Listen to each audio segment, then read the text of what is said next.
Halo teman-teman, pernah gak sih kalian mikir gimana caranya komputer itu bisa mengenali wajah kamu, terus bisa menerjemahkan bahasa, atau bahkan bisa membuat lukisan? Nah, semua itu salah satunya itu berkat sesuatu yang keren banget nih, namanya itu Artificial Neural Network, atau bisa disebut juga dengan jaringan saraf tiruan. Di video kali ini kita bakal kupas tuntas tentang konsep dasar sampai cara kerjanya, yang ternyata itu nggak sesulit itu kok. Jadi siap-siap, karena kita bakal masuk ke dunia otak buatan yang mengubah dunia bekerja. Sebelum itu, perkenalkan, nama saya Tindak Tika Gaisani. Aku Bagus Ahmad Khairul Ato. Yuk langsung kita mulai. Di dalam machine learning ada satu metode yang bikin artificial intelligence populer karena kemampuannya, yaitu artificial neural network atau jaringan saraf tiruan. Artificial neural network atau jaringan saraf tiruan seperti namanya terinspirasi dari saraf manusia.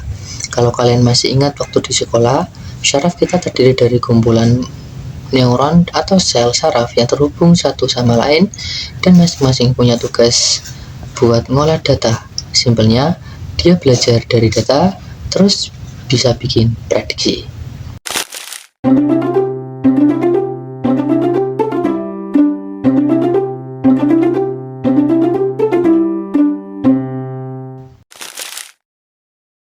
Sistem saraf ini kemudian dimodelkan secara matematika supaya bisa dikomputasi oleh komputer.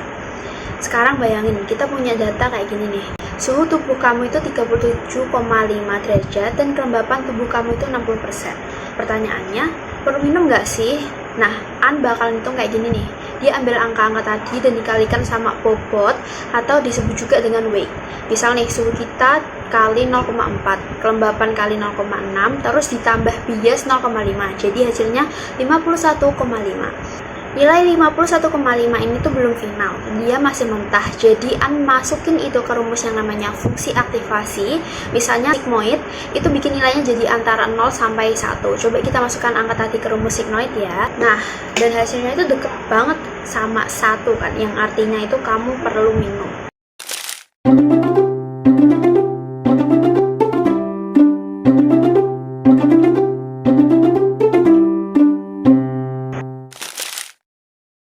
Selanjutnya ada struktur dasar ANN. Biasanya struktur dasar ANN ini terdiri dari input, hidden layer, kemudian output. Input layer merupakan tempat data masuk, hidden layer merupakan tempat proses berlangsung, sedangkan output layer merupakan hasil prediksi. Kalau cuma satu atau dua hidden layer namanya shallow neural network. Tapi kebanyakan di zaman sekarang kita bisa punya banyak hidden layer, dan dari banyaknya layer ini kita bisa bilang kalau strukturnya deep atau dalam. Makanya ANN yang deep ini bisa disebut deep neural network atau deep learning.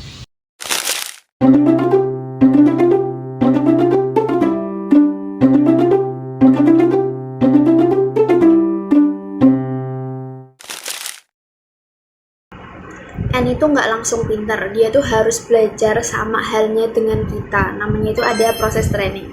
N dikasih banyak data dan dia tuh tahu mana yang benar dan salah. Lalu tuh dia akan belajar dari kesalahannya. Untuk langkah-langkahnya, yang pertama itu ada forward propagation, itu kita masukin datanya lalu akan diproses dan yang terakhir itu hasilnya akan keluar. Yang kedua, hitung error atau loss function, itu seberapa jauh hasil dari kenyataan. Yang ketiga ada backward propagation, itu N akan ngehitung penyesalan lalu dikoreksi oleh bobot. Kemudian yang keempat atau yang terakhir itu ada gradient descent, itu kayak naik gunung tapi itu dibalik. Jadi dia tuh cari titik paling rendah dari error. Nah, semua ini dilakukan ribuan kali. Jadi kalau misal kamu kasih N data suhu kelembapan tubuh orang 10.000 kali, dia bakal makin yakin kapan orang itu tuh perlu minum atau enggak, seperti itu.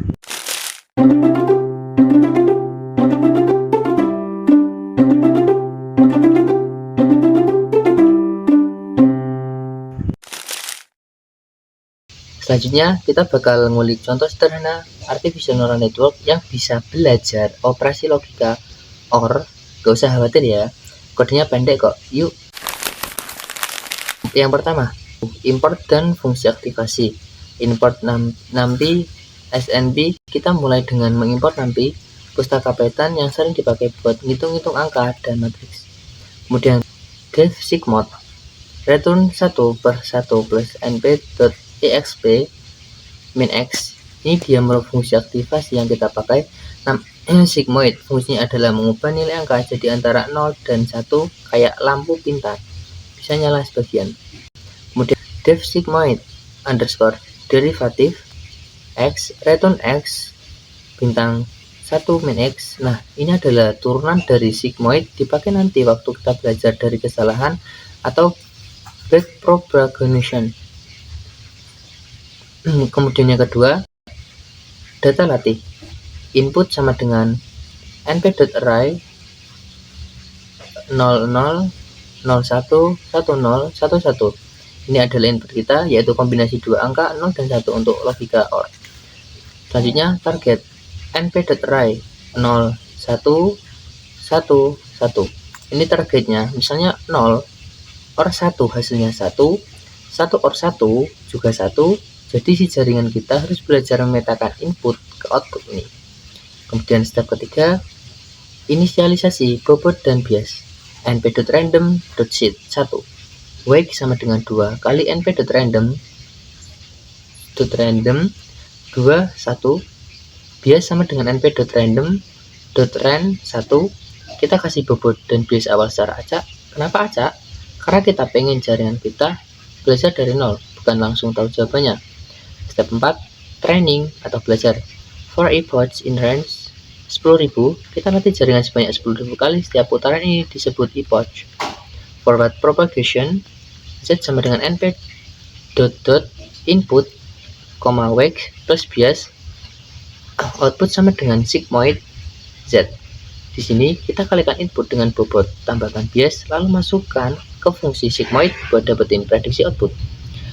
Kemudian selanjutnya hitung error. Error sama dengan target sama dengan output. Kita lihat seberapa besar kesalahan antara prediksi dan jawaban sebenarnya. Selanjutnya backpropagation. Adjustment sama dengan error kali sigmoid underscore derivatif output wake plus sama dengan np.input.t, adjustment bias plus sama dengan np plus sum atau adjustment. Nah, ini bagian pentingnya. Kita hitung seberapa besar penyesuaian yang dibutuhkan, lalu kita update bobot dan biasnya supaya prediksi berikutnya lebih akurat. Step 5, hasil akhir. Print hasil prediksi setelah training. Print output. Setelah semua proses belajar selesai, kita cetak hasil akhirnya. Harapannya, jaringan kita sekarang bisa menebak hasil OR dengan benar. Dengan output mendekati nilai OR, kurung kotak, kurung biasa 0,01, bawahnya 0,98, bawahnya 0,98, bawahnya 0,99.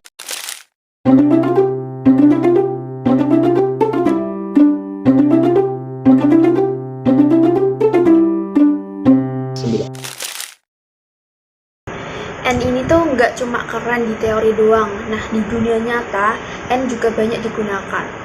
Contohnya itu untuk pengenalan wajah, yaitu tuh ada Face ID atau filter kamera. Yang kedua ada prediksi cuaca.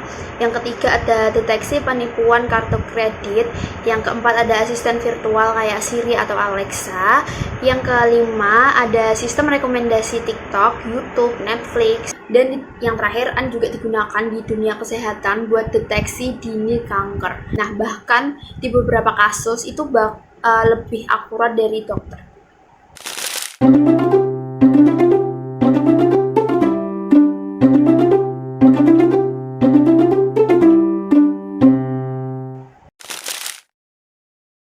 Jadi sekarang kamu udah kenal N kan, dari dasarnya, cara kerjanya, terus hitungannya, sampai contoh kodenya. Gimana? Ternyata otak buatan itu nggak semenyeramkan itu kan, malah seru dan penuh logika.